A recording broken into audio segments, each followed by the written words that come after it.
spring, 1947. A young Bedouin throws a stone into a dark cave carved into the cliffs of the Dead Sea. He expects the echo of rock striking rock, but the sound he hears is different. Something breaks. Something that has waited 2,000 years to be heard. Inside that cave, sealed within clay jars, lay the Dead Sea Scrolls, the most important archaeological discovery of the 20th century. The world celebrated the biblical texts, the lost Psalms, the ancient prophecies. But among all those sacred scrolls, there was something almost no one noticed.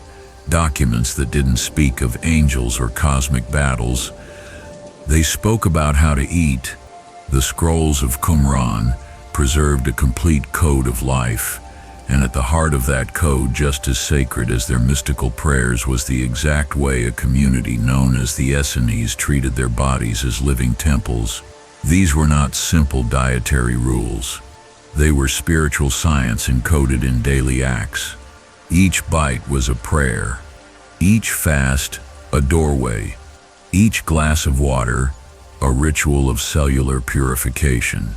While Rome devoured meat at endless banquets, while the Temple of Jerusalem sacrificed thousands of animals each year, these men of the desert followed principles that 2,000 years later, modern science is validating with awe.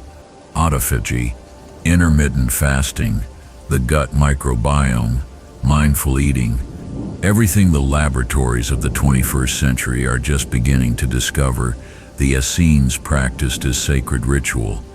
How did they know? The answers lie in the texts that young Bedouin found, in the Damascus document, in the community rule, in the temple scroll. Fragments that speak of sprouted bread, living water, sacred table, the body as a sanctuary. This audiobook deciphers that lost code. It is not a fad diet, not a 30-day plan. It is an ancestral map leading to what we have forgotten. That your body is the only true temple you will ever inhabit. That every cell is a scroll upon which you write with every decision you make. That eating can be as sacred as prayer. What you are about to hear is not dead history. It is living wisdom validated by the most advanced science of our time. It is not a manuscript about how they ate. It is a manual about how you could live. The jar has broken. The scroll is open. And what you will read is written in a language your body has never forgotten.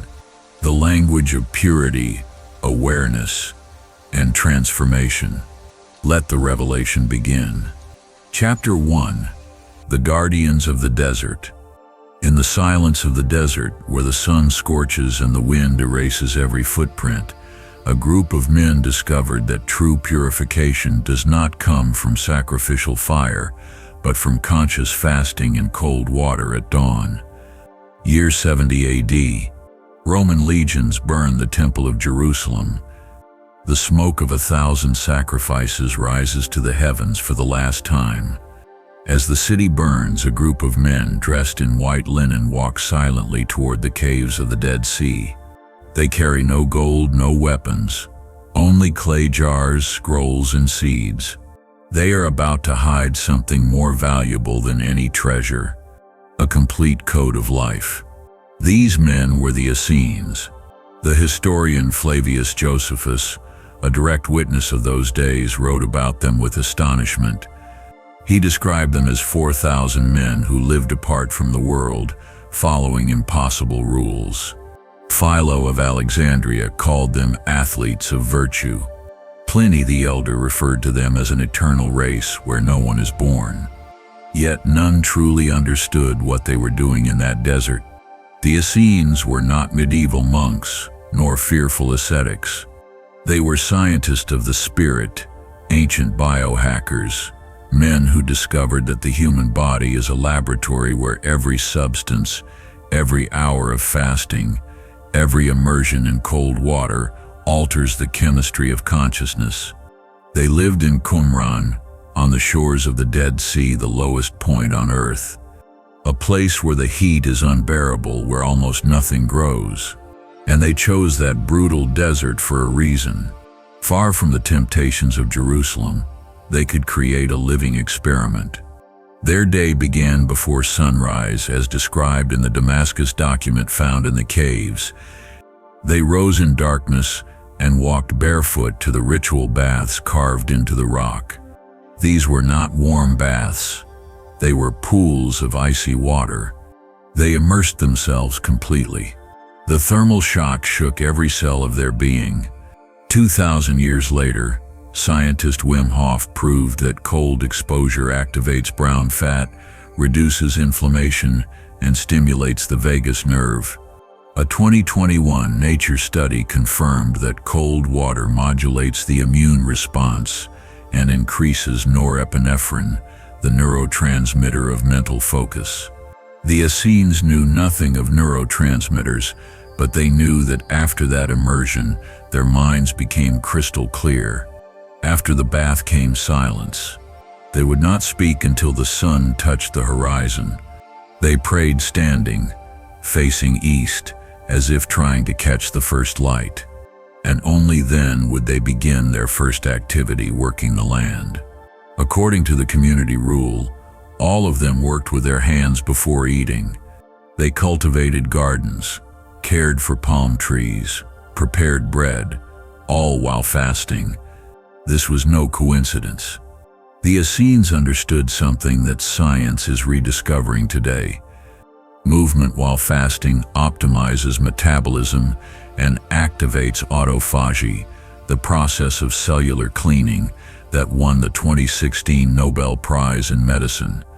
They fasted from dinner until the next midday, 16 hours, what we now call intermittent fasting, 16/8. But for them, it wasn't a health protocol. It was a sacred act. When they finally ate, they did so in absolute silence, seated at long communal tables. A priest would bless every item of food. They did not devour, they chewed every bite until it turned liquid in their mouths. The University of Rhode Island demonstrated that chewing slowly increases satiety hormones by 40%, activates the parasympathetic nervous system, and optimizes nutrient absorption. The Essenes didn't need studies, they felt it. They had discovered that the body is not a machine needing constant fuel, it is a temple requiring cycles of purification. That strength does not come from eating more, but from eating consciously. That spiritual clarity is not reached only through prayer, but through cellular purity. And all of this was recorded in the texts they hid in those clay jars. When the legions destroyed Jerusalem, when the stones of the temple fell one upon another, the Essenes sealed the jars and hid them in the deepest caves. They disappeared from history until 1947, until that Bedouin threw a stone and the sound of something breaking returned a 2,000-year-old secret to the world. What exactly did those scrolls contain? What did they say about food?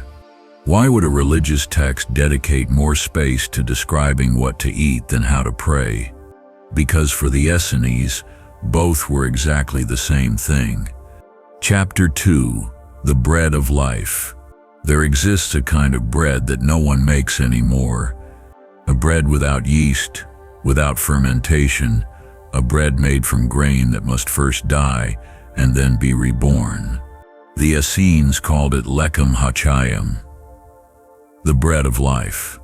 When archaeologists analyzed carbonized residues found in the ruins of Qumran, they discovered something impossible.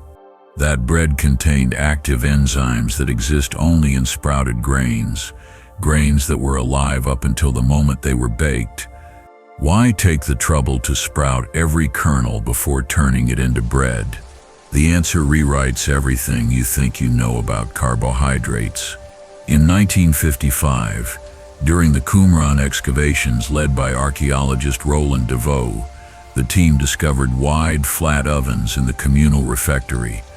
Different ovens designed for lower temperatures. Next to them in ceramic jars, they found wheat and barley grains in an unusual state, swollen with tiny roots emerging, clearly sprouted before being ground. The text confirmed the practice. In Fragment 4Q165, known as Various Rules, appears this instruction: "And from the grain that sleeps you shall not make your bread, for the sleeping grain feeds the sleep of the temple. But from the grain that has awakened, that you shall prepare, for the awakened grain feeds the life of the temple." The grain that has awakened. In Hebrew, Dagan Shia Torah. The Temple Scroll, column 18, is even more specific. "Take wheat or barley and place it in pure water until it sprouts. When the root becomes visible, dry it in the sun, grind it, and from that flour make your lechem without leaven." A complete process, step by step. Flavius Josephus confirms it in the Wars of the Jews, Book 2. They were nourished by a peculiar bread made from grain previously soaked, which they ate with great reverence as if it were sacred medicine. Sacred medicine, not sustenance. Medicine. For the Essenes, sprouted grain was a living symbol of resurrection. A dry seed appears dead. You place it in water, and within 24 to 48 hours, it transforms. The shell breaks, a root emerges, dormant enzymes awaken, life from death, vegetal resurrection. When you ate that bread, you were not merely feeding your body, you were participating in the mystery of life, conquering death. Each bite was a reminder what seems dead can awaken again. In the community rule, there is a phrase, "Blessed are you who turn seed into life, and life into light." Seed, life, light. The sleeping grain is seed. The sprouted grain is life. The body that eats it becomes light. They intuited something that science would take 2 millennia to measure. In 1999, Dr. Rui Hilu of Cornell University published a revolutionary study comparing grains unsprouted versus grains sprouted 48 hours. The results were astonishing. Vitamin C 100%, vitamin E WAR 300%, phytic acid, antinutrient, Mo 90%, digestive enzymes 5 to 10 times. That means the sprouted grain digests itself. The enzymes are already inside. Your pancreas works less, your intestine absorbs more. In 2014, the University of Alberta showed that sprouting increases by up to 10 times the amount of GABA, the neurotransmitter that reduces anxiety and improves sleep. The Essenes didn't know the word GABA, but they knew that sprouted bread calmed the inner temple. A 2007 clinical study in nutrition and metabolism compared white bread versus sprouted bread over 12 weeks. Same group, same calories. Results for the sprouted bread group: blood glucose, or 12 tours, insulin peaks. Sprouted bread has a glycemic index 30-40 points lower than white bread. It is like pre-digesting the bread before eating it. Today there exists modern Essenes bread, the Ezekiel 4:9 bread, based on the biblical recipe. You can find it frozen in organic stores, sprouted wheat, sprouted barley, no refined flour. Simple protocol. Buy sprouted bread, brands Food for Life, Ezekiel manna. Keep it frozen, toast before eating. 1 or 2 slices a day, combine with olive oil or avocado. Homemade version. Soak wheat grains 8-12 hours. Rinse twice a day for 2-3 days, until roots are 2-3 mm. Grind in a processor, form small loaves. Bake at 150 degrees Celsius for 25 minutes. Warning: if you have severe celiac disease, this bread does not eliminate gluten completely, only reduces it 30-40%. 30-day trial. Replace your current bread with sprouted bread only at breakfast for the first 2 weeks. Observe less bloating, more energy, fewer cravings. Now you know the first secret. The grain that awakens the temple. But you can eat the most perfect bread in the world, and your body still will not process it properly. Why? Because the Essenes never ate bread alone. They always accompanied it with something specific, something liquid they prepared each morning, an inner baptism that prepared the temple to receive the offering. And that something was the first thing to touch their lips upon waking, before bread, before any other food. In the next chapter, you will discover why the Essenes immersed themselves in cold water every dawn, and why they drank exactly 3 cups of spring water before touching any food. They called it the baptism of the living temple, and without this step, everything else fails, even the bread of life. Chapter 3: Pure Water as an Inner Baptism. Every dawn before the sun touched the hills of Qumran, the Essenes descended in silent procession toward their immersion pools. They called them mikveh, ritual baths carved directly into living rock. The water came from underground springs, never from cisterns, never stagnant, always flowing, always alive. They submerged themselves completely 3 times in water, so cold it cut the breath. Then, before dressing or uttering a single word, they drank 3 cups of that same spring water slowly, with both hands, as if holding liquid light. When archaeologists uncovered the ruins of Qumran in the 1950s, they found more than a dozen of these ritual baths, so elaborate, so numerous, that they initially thought Qumran was a therapeutic spa. It was not a spa. It was a laboratory of purification. And the water was not merely a symbol. It was technology. In the Damascus document, column X, line 10, appears this enigmatic instruction: "Let no man drink water that is not from a living source, for dead water feeds the death of the temple, but living water awakens the life of the temple." Living water versus dead water. For 2,000 years, everyone thought it was a poetic metaphor, until 2003. That year, Dr. Gerald Pollack, professor of bioengineering at the University of Washington, discovered something that changed our understanding of water. He found that water has a 4th phase, not just solid, liquid, and vapor. An intermediate state he called exclusion zone water, or EZ water. This water has a different molecular structure. It organizes itself in hexagonal layers, excludes toxins, and when you drink it, your cells absorb it up to 6 times faster than regular water. Where is this water found? Naturally in spring water, in glacial melt, in streams that flow over rocks exposed to sunlight.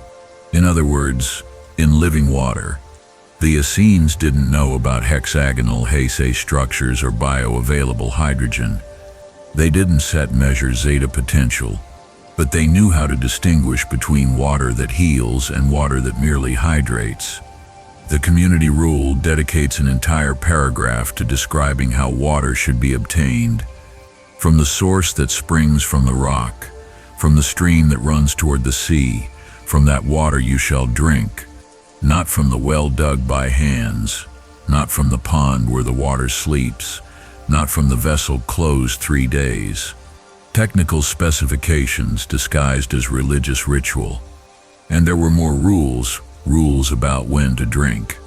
In fragment 4Q418, cataloged as Purifications A, this sequence appears. Upon waking, before the sun illuminates your face, you shall drink 3 measures of pure water, and you shall not eat until the water has cleansed the inner paths. 3 measures, about 750 milliliters on an empty stomach before any food. Sounds familiar? Doesn't it? In 2010, a study published in the Journal of Clinical Endocrinology and Metabolism by Dr. Michael Boschman of the University of Berlin demonstrated something revolutionary. Drinking 500 milliliters of water on an empty stomach increases metabolic rate by 30% over the next 90 minutes. 30%.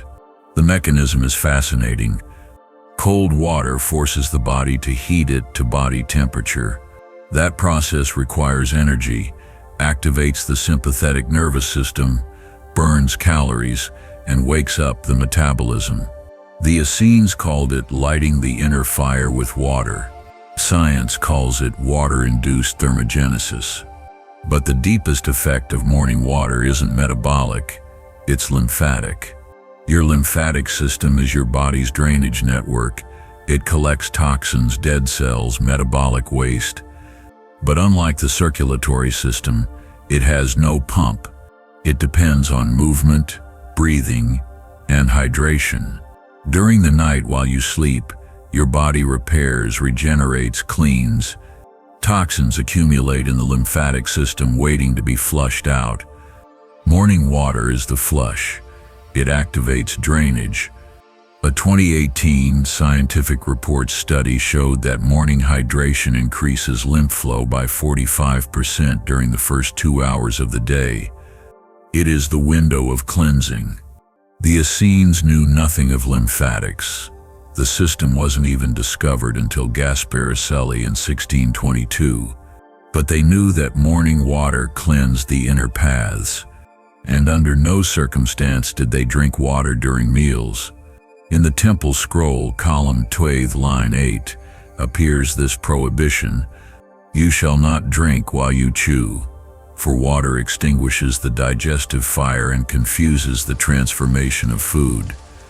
The digestive fire. In Ayurveda, it's what's called Agni. In Chinese medicine, the fire of the spleen. The Essenes called it reshifen, the lightning of the belly. And all understood the same thing. Water during meals extinguishes it. Modern science confirms it. A 2017 study in the Journal of Clinical Biochemistry and Nutrition showed that drinking water during meals dilutes digestive enzymes by 30–40%, slows gastric emptying, and can cause intestinal fermentation. The Essene rule was simple: drink 30 minutes before eating or 2 hours after, never during. But there was one kind of water they considered especially sacred. Water that had been exposed to the sunrise light for exactly 1 hour. They called it Mayam Har, or water of light. They filled clear glass vessels with spring water, placing them facing east just before dawn. When the first ray of sunlight touched the water, they began counting 1 hour, no more, no less. That water they used for healing. Superstition. In 2014, researchers from the University of Stockholm published a study in the Journal of Physical Chemistry showing that water exposed to early morning sunlight, specific UVA spectrum, reorganizes its molecular structure, increases dissolved oxygen, and shows measurable antioxidant properties. Water structured by light. The Essenes knew it 2,000 years ago. Now here sits the modern protocol you can apply today, this very week. Upon waking, before checking your phone, before coffee, before anything, drink 500 to 750 milliliters of water at room temperature or slightly warm. If possible, use spring water bottled in glass. If not, filter your tap water and let it rest overnight in a glass jar. Drink slowly, 3 cups, in silence, as if you were washing the temple from within. Wait 30 minutes before eating anything. During meals, no water. If you need liquid, take small sips of warm tea, but ideally nothing. 2 hours after eating, drink again. Important warning: if you have kidney problems, heart failure, or take diuretics, consult your doctor before increasing water intake. If you have hyponatremia, this protocol is not for you. Try it for 7 days. Just 7. Observe. Your skin becomes clearer. Morning puffiness fades. Digestion lightens. Energy stabilizes. The Essenes said that water was the first teacher, that before you teach your body anything, water must prepare the ground. Like washing a slate before writing. Like cleaning a canvas before painting. Like purifying a temple before prayer. And once the temple was clean, once the water had opened the inner paths, then and only then was it ready to receive the true medicine. The medicine that grew in the sacred gardens of Qumran, fruits cultivated by the Essenes with precision that would make any modern nutritionist envious. Because not all fruits are equal. Not all heal the same way. And the Essenes knew it. They knew exactly which fruit to eat, in which season, at what time of day, and with what intention. That is the next secret, the sacred orchard, where each fruit was medicine, each harvest a ritual, and each bite a measurable prayer. That is what you will discover in the next chapter.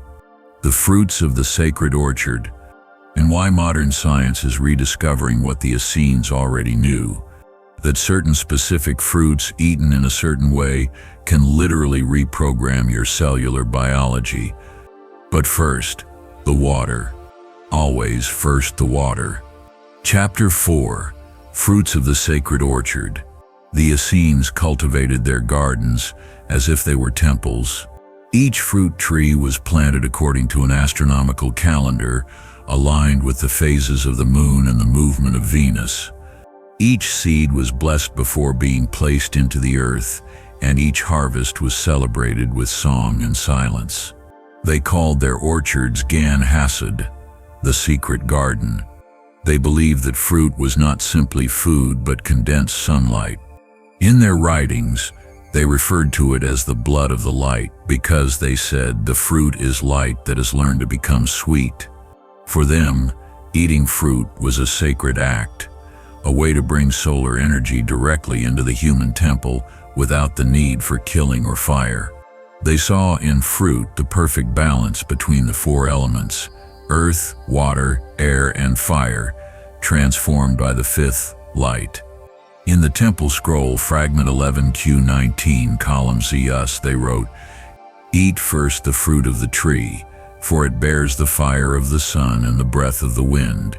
And drink not its juice in haste, for in it dwells the angel of sweetness." Modern science 2 millennia later is proving they were right. When light strikes the skin of a fruit, it triggers photosynthesis, producing chlorophyll and carotenoids, molecules that literally store photons of sunlight. When we eat fruit, those photons are released into our cells as biophotons, tiny packets of light that regulate biological rhythms. In 1975, the German biophysicist Fritz Albert Popp proved that living cells emit ultra-weak light continuously. Healthy cells emit coherent light, sick cells emit chaotic light. He called this phenomenon biophoton emission. Popp discovered something astonishing. Fresh, organic fruits emit 10 times more biophotons than processed food. In other words, they contain more living light. The Essenes somehow knew this. They knew that the more a fruit was connected to the sun and the earth, the more life it carried. That's why they only ate fruit in its season, never stored, never fermented, never dried. He who eats the fruit in its time eats the law of the Father. He who eats it out of time eats the shadow. Seasonal eating was not just a matter of taste, it was alignment with cosmic law. They believed that every fruit carried a specific vibration that resonated with an organ of the body. The Scroll of Healing, fragment 4Q502, lists them clearly. Figs for the lungs, dates for the blood, pomegranates for the heart, grapes for the brain, apples for the liver, olives for the nerves, almonds for the bones. And they didn't just believe it, they practiced it in cycles. Their daily meal, according to the community rule, always began with a piece of fresh fruit. Never bread, never grains. Today, studies confirm this wisdom. Eating fruit before heavier meals reduces insulin spikes by up to 35%, accelerates gastric emptying, and prevents bloating. The order of food, not just the content, determines metabolic impact. Modern nutrition calls it the glucose revolution. The Essenes called it the law of light before fire. They were strict about one rule: Never eat fruit at night. The sun had to be present, at least above the horizon, for the fruit's light to awaken properly inside the body. They said, the fruit of the day feeds the fire of the day. The fruit of the night feeds the dreams. And they were not entirely wrong. In 2019, researchers at the University of Murcia found that melatonin levels, the sleep hormone, decrease when fruit is eaten late at night, delaying deep sleep cycles. The body interprets the sugar and light as a signal of day. The Essenes knew that biology listens to light, not to clocks. The law of the three fruits. In Qumran, every meal began with 3 fruits only, no more, no less. The order changed with the season, but the meaning remained. Each fruit represented one world: physical, emotional, spiritual. The first fruit nourished the body, dense, sweet, grounding like dates or figs. The second fruit nourished the heart, juicy, vibrant like grapes or pomegranates. The third fruit nourished the mind, aromatic, subtle like apples or pears. They believed that by combining these 3 fruits in a sacred order, the human being harmonized his 3 inner worlds. As the fruit unites sweetness, juice, and fragrance, so must man unite body, soul, and spirit.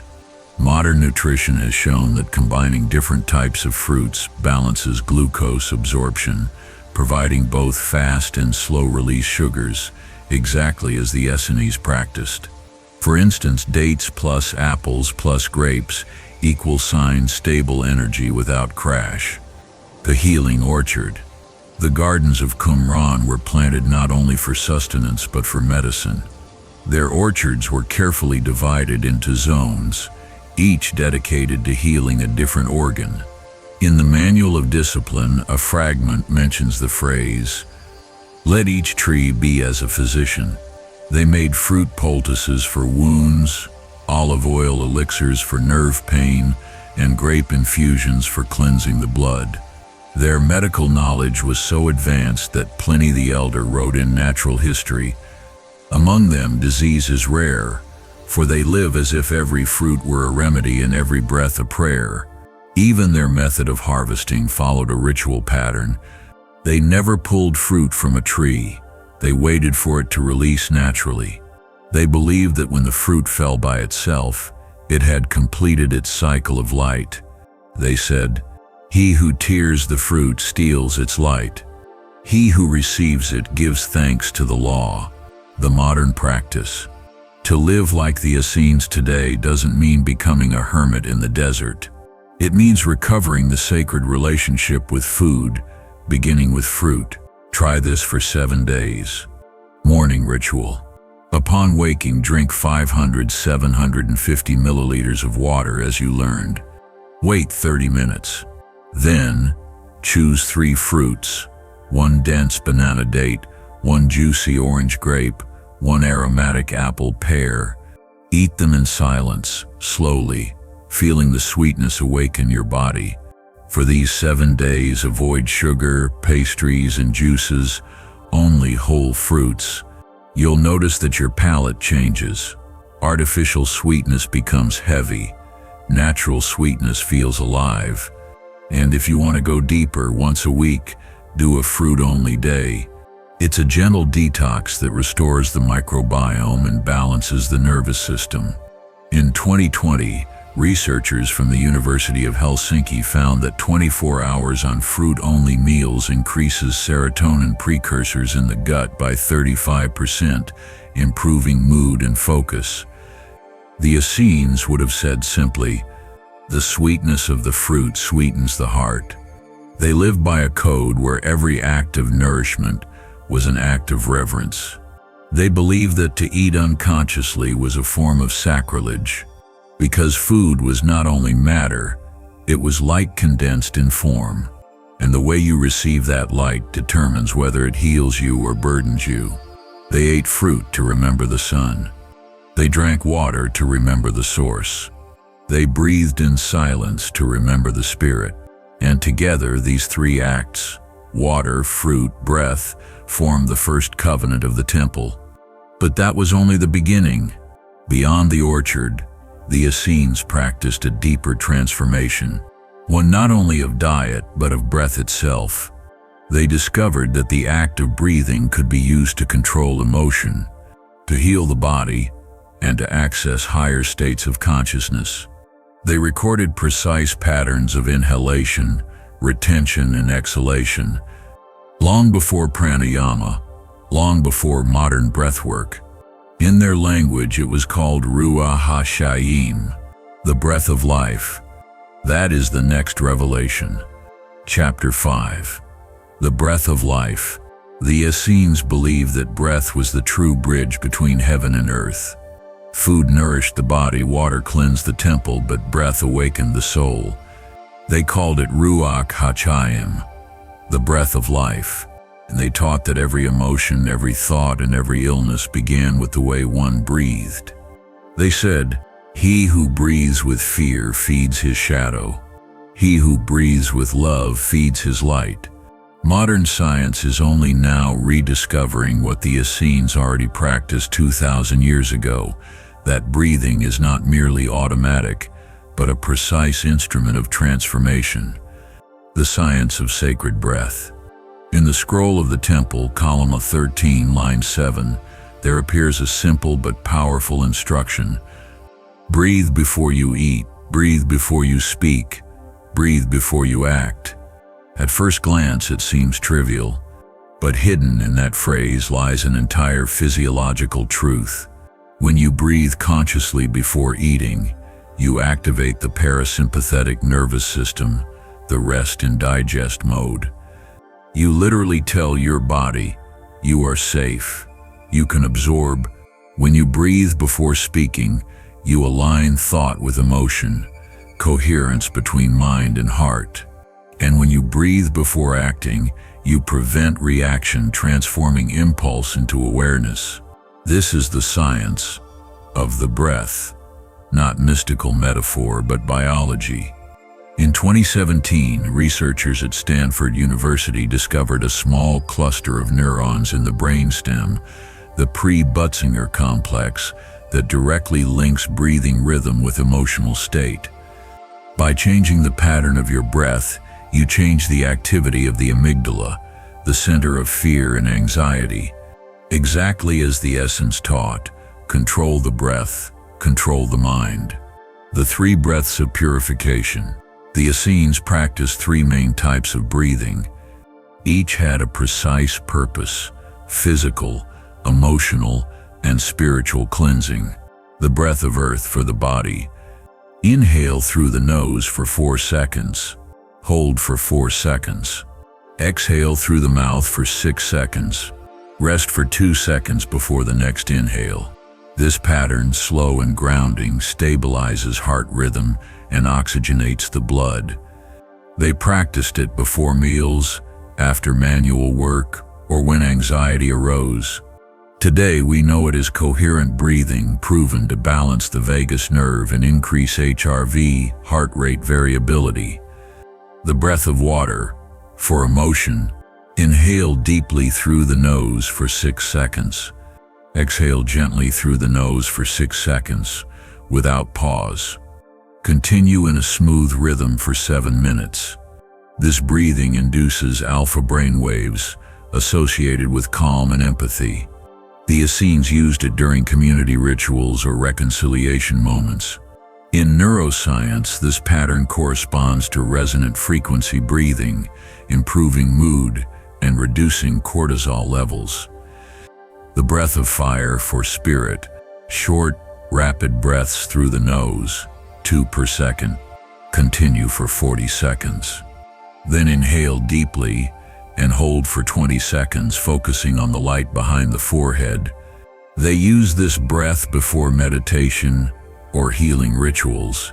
It awakened energy through the spine and cleared mental fog. Modern physiology confirms that this stimulates the sympathetic system, releases adrenaline and dopamine, and increases cerebral blood flow. These 3 breaths, earth, water, and fire, symbolize the union of matter, emotion, and light. He who breathes all three becomes a temple that shines. The breath as prayer. Unlike many religious groups of their time, the Essenes did not recite long prayers. Their prayer was breathing itself. Every inhale was considered an act of receiving divine light. Every exhale, an act of offering it back to creation. They said, "The Father gives with the breath. The Son receives with the breath. The Spirit circulates with the breath." This triad, Father, Son, and Spirit, long before Christianity, represented not persons but phases of breath. The inhalation, the retention, and the exhalation. Breathing for them was the living sacrament. They had a morning ritual called the Prayer of Light, facing the rising sun, standing barefoot on the earth, right hand on the heart, left hand open to the sky, breathing slowly 7 times. With each inhale, silently saying, "I receive the light." With each exhale, "I offer the light." 7 breaths, the number of perfection, the rhythm of the body's 7 centers. After those 7 breaths, they would begin their day. Breath and healing. The Essenes used breathing as medicine. When someone fell ill, the healer would not prescribe herbs immediately. He would first listen to the person's breath. If it was shallow and fast, the disease was emotional. If it was deep but irregular, the disease was physical. If it was tight at the chest, the disease was spiritual, a blockage of the inner fire. Then the healer would sit beside the patient, close his eyes, and breathe in the same rhythm until both patterns synchronized. Once they breathed as one, he would slowly change the rhythm, guiding the other toward deeper, slower breaths. They called it the sharing of the wind. Today, this is known as respiratory entrainment, and clinical studies confirm that when 2 people breathe in synchrony, their brain waves and heart rhythms align, measurable on EEG and ECG. It sets a literal resonance of empathy. In their writings, the Essenes described it differently. When 2 share the same breath, one becomes the mirror of the other, and the light passes between them like a bridge. The inner wind. They believed that breath was not air, it was spirit in motion. They said that when we breathe unconsciously, the spirit sleeps. But when we breathe with awareness, the spirit awakens and begins to guide us. In their symbolism, breath was associated with wind, ruach, and voice, kol. That's why speaking was sacred. It was shaping the divine wind into sound. To curse, to lie, or to speak with anger was considered the greatest pollution of the temple. As the wind carries the seed, so does the word carry the breath of the heart. Therefore, silence was the highest form of purity. They spent entire days without speaking, especially during purification periods. Modern psychology confirms that silence itself rebalances the nervous system, strengthens the prefrontal cortex, and lowers cortisol levels. What they practiced as devotion, science now calls neural restoration. The modern practice. If you wish to live as the Essenes breathed, start simply. Morning breath ritual. Upon waking, sit upright. Close your eyes. Inhale slowly for 4 seconds, hold for 4, exhale for 6, rest for 2. Repeat this 10 times. Afterward, drink your morning water in silence. During the day, whenever you feel anger, stress, or confusion, stop. Take 3 deep breaths. Say internally, "I receive, I transform, I offer." Before sleep, practice the breath of water. Inhale and exhale through the nose, slow and even, for 7 minutes. It will prepare your body for deep rest. When you master your breath, you master your energy. When you master your energy, you master your perception. And when you master your perception, you no longer react, you create. That was the true teaching of the Essenes. To breathe as God breathes, not with lungs but with light. The one who breathes in silence becomes one with the silence that breathes.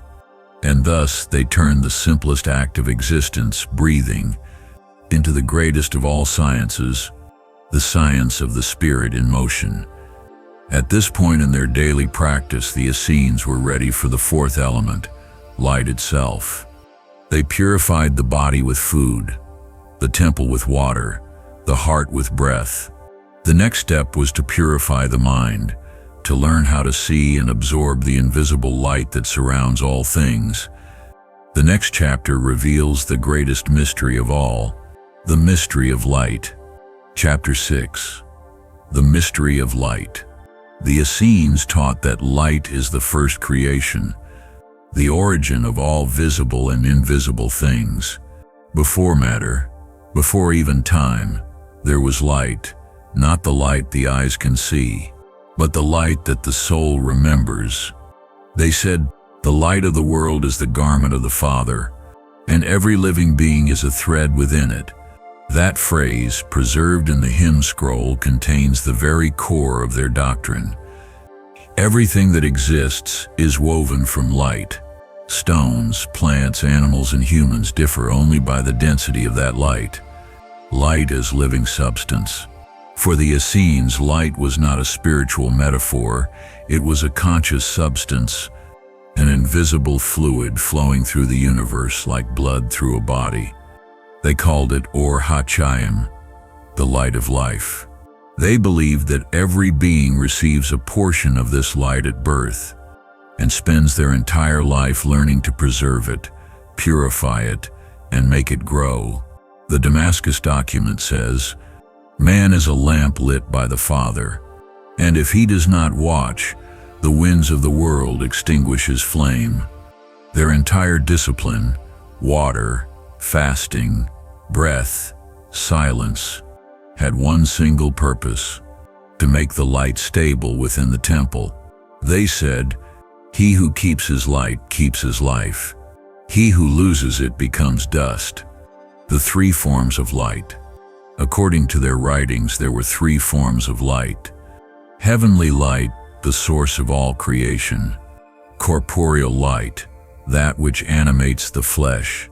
Spiritual light, the bridge between the two. The first, or Elion, the supreme light, was the light of the divine Son, pure consciousness itself. The second, or Basar, the light of flesh, was the vital spark that made the heart beat and the eyes shine.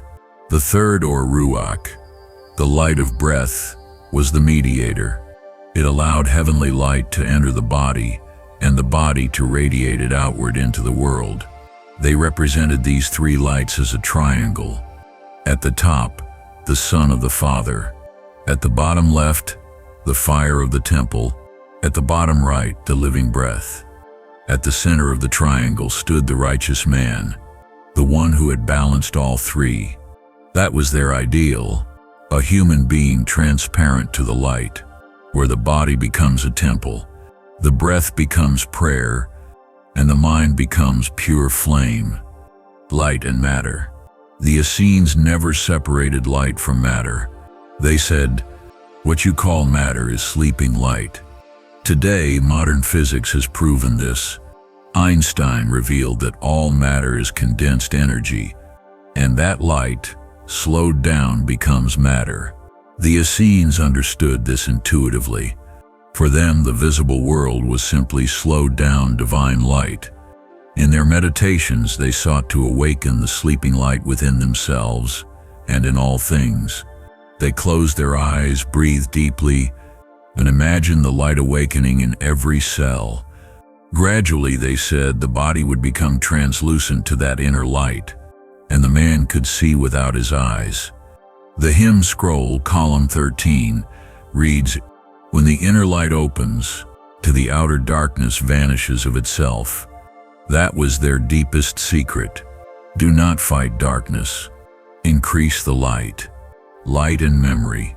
The Essenes believed that light retains the memory of all things. Every event, every thought, every emotion leaves a luminous imprint in the field of creation. They called it Sefer Hast, or the Book of Light. Nothing is lost, all becomes light. And he who can read the light knows what was and what shall be.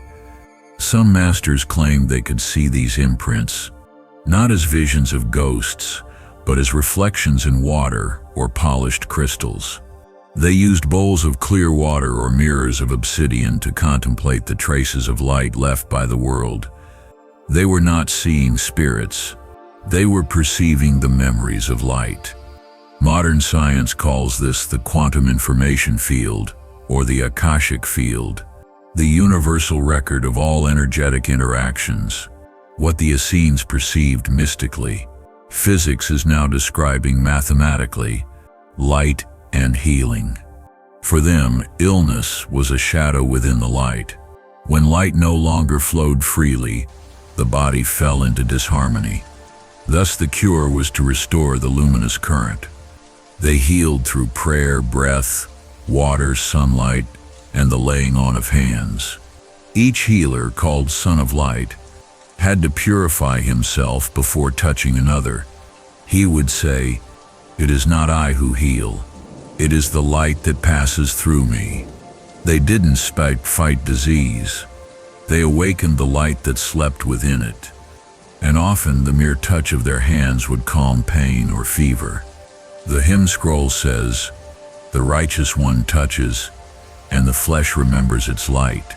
Today, modern biophysics shows that human cells emit biophotons, and that meditation and prayer increase this emission measurably. Science is only beginning to glimpse what the Essenes lived every day, the science of light. They called their understanding Hakma Hator, the science of light. It was not theory, but daily practice, a way to align body and consciousness into a single radiance. They said, man is a ray detached from the sun of the Father. As long as he lives in harmony with that sun, he shines. When he turns away, he fades. Their science rested on three simple laws. Light follows thought. Wherever attention goes, light condenses. Every pure thought illuminates the matter it touches. The Manual of Discipline says, "The eye of the Spirit directs the fire of the world. What you look upon with love becomes alive." Light multiplies through gratitude. Gratitude attracts more light. Before every meal, bath, or breath, they whispered, "Thank you, O light, for passing through me once more." That constant thanksgiving created a resonance field within their bodies, a literal vibrational harmony. Light withdraws from fear. Fear contracts the body and closes its doors. Light, which is free motion, disappears where fear reigns. Thus, their first spiritual task was always to dissolve fear through breath, water, and silence. Where fear departs, light sits down. These three laws form the foundation of their medicine, prayer, and morality. So simple that a child could grasp them, so profound that a sage could dedicate his life to them. Exercises of illumination. Every morning, before sunrise, the initiates climbed to the heights of the desert for what they called the ritual of the living ray. They stood facing east, barefoot on the cool earth, arms open. They breathed slowly as the first sunlight touched their foreheads. Then, with closed eyes, they visualized a golden current descending from the sky, entering the crown, passing through the heart, and rooting into the earth. While doing so, they silently recited, "May the light of the Father descend in me, purify my heart, and flow through my hands to bless the world." They remained motionless for 7 deep breaths, then bowed slowly, touching the earth with their fingertips. This practice connected 3 worlds: heaven, from which light descends; heart, where it transforms; earth, where it manifests. The scroll of the sun says, "He who unites heaven, heart, and earth becomes the channel of endless light." They believed this simple ritual renewed their cells and activated the luminous field around their bodies. When someone fell ill, the master would always ask, "Did you greet the light this morning?" The 7 rays of creation. Their manuscripts describe 7 rays of divine light, each carrying a specific virtue: white, purity and consciousness; blue, truth and courage; green, healing and balance; gold, wisdom and joy; pink, love and compassion; violet, transformation and forgiveness; silver, silence and peace. They said these 7 lights corresponded to the 7 centers of the human body, and that meditating upon each one harmonized the inner temple. Each evening before sleep, they visualized these colors in sequence, reciting inner blessings, a ritual they called rest in the light. When the righteous closes his eyes, the 7 suns watch over his sleep. Today, studies in chromotherapy and guided meditation show that visualizing certain colors influences heart rate, blood pressure, and even cellular regeneration. The Essenes had already explored this intuitively centuries before. Light and the soul. They taught that the soul is a fragment of conscious light, sent into matter to illuminate it from within. The body does not create the soul creates the body. The soul is the eternal lamp of the temple. The hymn scroll, column 14, says, "The soul is a ray from the Son of the Father, but forgetting whence it came, it believes itself to be dust. When it remembers, the dust becomes light." Their entire spiritual path was to help the soul remember. This remembrance was not mental. It was direct experience, the moment when, in perfect silence, one feels the inner light vibrate as a living presence. They called this the second birth, not a metaphor but an actual event in consciousness, when the inner flame becomes more real than the flesh. Those who reached this state were said to literally radiate light. Their gaze was luminous, their voices soft yet powerful. They could walk for hours in the desert without fatigue, for they were nourished by light itself, light and the cosmos. The Essenes viewed the cosmos as a vast, luminous organism. Every star was a conscious being, every planet a cell in the great body of the Father. They said, "The worlds revolve in the light." As blood cells flow through the divine body, they observed the sky not to predict the future, but to commune with those greater intelligences. They believed that starlight carried not only warmth, but thought. The Book of Living Stars, fragment 4Q 509, says, "Each star is a word of the Father, singing in the night. And when man listens with his heart, he understands the language of the heavens." Thus, watching the night sky was for them an act of prayer. They saw not distant fire, but a conversation between living lights. The return to light, all Essene teaching led to a single goal: the return to the light. They said that death is nothing more than the moment when the body's light detaches and rejoins the greater light of the world. Nothing dies, all becomes finer light. Those who lived in harmony with the science of light no longer feared death.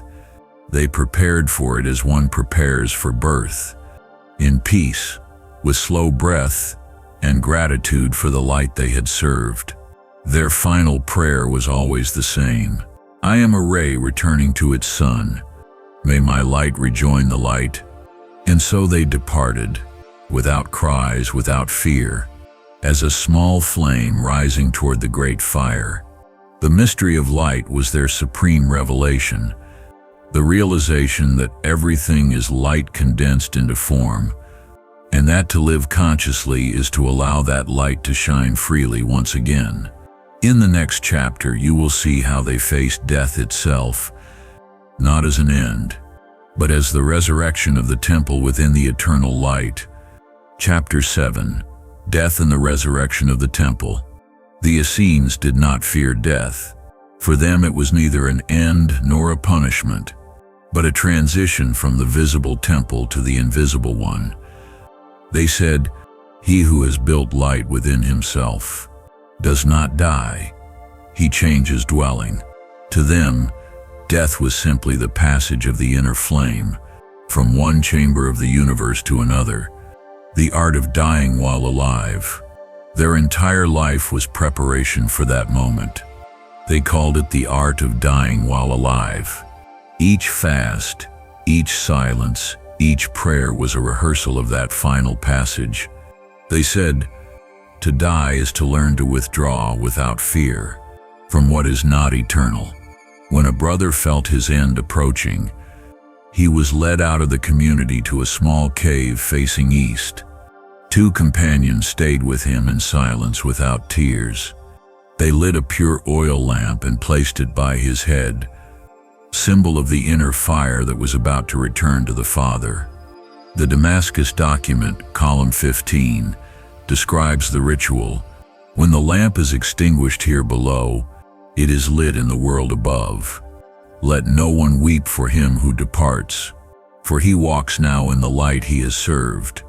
During his final hours, the dying one would recite inwardly the 7 breaths of release: breath of gratitude for the earth, breath of gratitude for the water, breath of gratitude for the air, breath of gratitude for the fire, breath of gratitude for the light, breath of gratitude for the Father, breath of gratitude for life itself. At the 7th breath, he was to let go without inhaling again. Then the witnesses would say softly, "The wind has returned to its origin." The passage of the temple. The Essenes believed that when the soul leaves the body, it passes through 3 gates of light. The first, white and gentle, erases the memory of pain and the weight of flesh. The soul feels lighter, bathed in immense peace. The second, golden, reveals to the soul all that it has lived. Every act, every emotion, every thought. Nothing is judged, everything is simply seen. They called this the vision of the book. The third, blue and transparent, unites the soul once more with the light from which it came. There it rests before choosing a new form, if such is the Father's will. The hymn scroll describes this passage. 3 gates guard the heavens: the white of forgiveness, the golden of knowledge, the blue of return. Blessed is he who passes without fear. The state of the mind at the moment of death determined the clarity of that crossing. He who died in anger or attachment saw the light as fire. He who died in peace saw it as a sea of tenderness. Thus their entire discipline was an exercise in dying before dying, so that when the final breath came, it would be nothing more than a change of vibration, the temple of flesh and the temple of light. The Essenes compared the human body to a stone temple. To bones were the pillars, blood was the river, breath was the song. When the temple cracked, the light within sought a new home. But they spoke also of another temple, invisible, built slowly through pure acts, sincere prayer and discipline of heart. He who builds the inner temple fears not the fall of the body. This temple of light was immortal. Every just thought, every gesture of love was a living stone within it. And when the flesh fell away, that temple remained radiant. In the worlds of light, the scroll of the sun says, when man leaves the earth, his temple of light welcomes him and becomes his dwelling. The masters explained, what you do now with your breath becomes the wall of your future house. Breathe with purity, speak with truth, and your house shall be of crystal, the balance of light. The Essenes did not believe in eternal hells or damnation. They spoke instead of the balance of light. After death, the soul stands before the mirror of its own radiance. No external God judges it. Only its own light reveals what it has become. Shadow cannot hide from light. and light does not condemn. It reveals. The heavier souls, weighted by anger, greed, or desire, remain for a time in the lower layers of the luminous world, like a mist.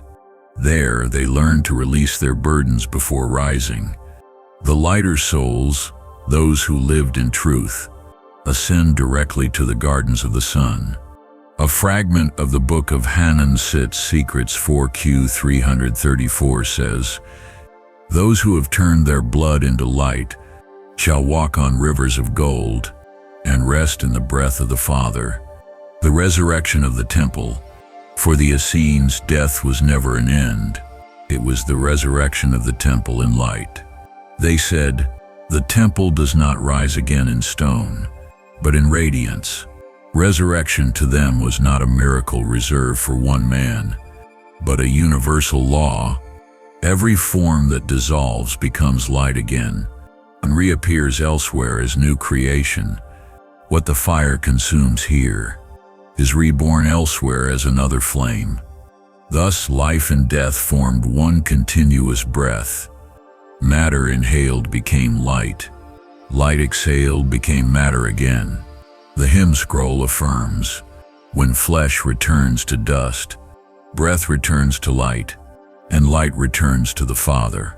Centuries later, this vision would inspire early Christianity, speaking of eternal life. But the Essenes did not need faith. They had experience. They said, "He who feels the light while living needs no proof after death." The continuity of consciousness. The masters taught that consciousness never dies, even after the body dissolves. The thread of awareness remains, not as human memory, but as vibration of light.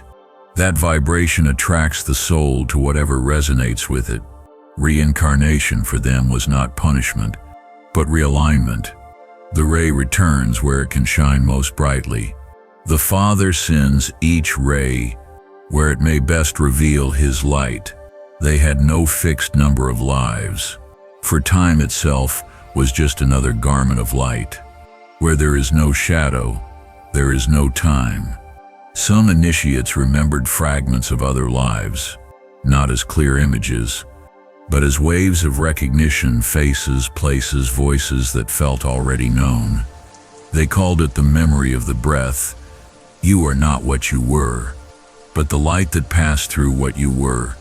The duty of the living. Those who remained after a brother Sip's death had a sacred duty to accompany his light. For 7 days they lit a lamp each night and sat around it in silence, hands open, offering peace to guide the departed. The light of the living guides, the light of the one who passes. During those 7 days they neither wept nor spoke his name aloud. Silence and gentleness were the true offering. On the 8th day they shared a meal of fruit, bread, and pure water, a gesture of gratitude for his life. They called it the celebration of passage. He who gives thanks for death, he has already understood life. Messengers of light. Their scrolls also speak of guides of light, beings of higher consciousness who help souls cross the luminous threshold. They called them brothers of the higher light. These guides did not judge. They taught. Each soul, they said, meets one of these messengers who shows it the truth of itself with infinite compassion. The messenger does not say, "Thay, you have sinned." He says, "So behold your light and understand." The Essenes saw these guides as extensions of the Father, rays of the great light itself, and they believed that those who attain perfect purity become messengers for others in turn. Thus the chain of light never ends, each awakened soul illuminating the one that follows. The return to the source. Their final teaching was simple. There is but one journey, that of light returning to itself. Everything we think we lose, every separation, every pain, is but a passage through the night of forgetting. But light never forgets itself. No one can fall outside the light. Even in shadow, It waits to be seen. When the soul understands this, it stops struggling. It allows itself to be carried like a flame in the gentle breath of the Father. That is resurrection, consciousness rediscovering itself as pure light. Blessed is he who dies before dying, for him, death no longer exists. The legacy. The Essenes' teaching crossed centuries like a hidden thread. Traces of it survive in Sufism, in Christian mysticism, in the Kabbalah, and in the philosophies of the East. Its message is universal. Light is the true nature of all beings, and the temple we must rebuild is not made of stone or flesh, but of pure awareness. The temple of the Father is in every breath, in every loving gaze, in every silence offered, and thus ends their great prayer. From light I came, to light I return, for there is nothing but light.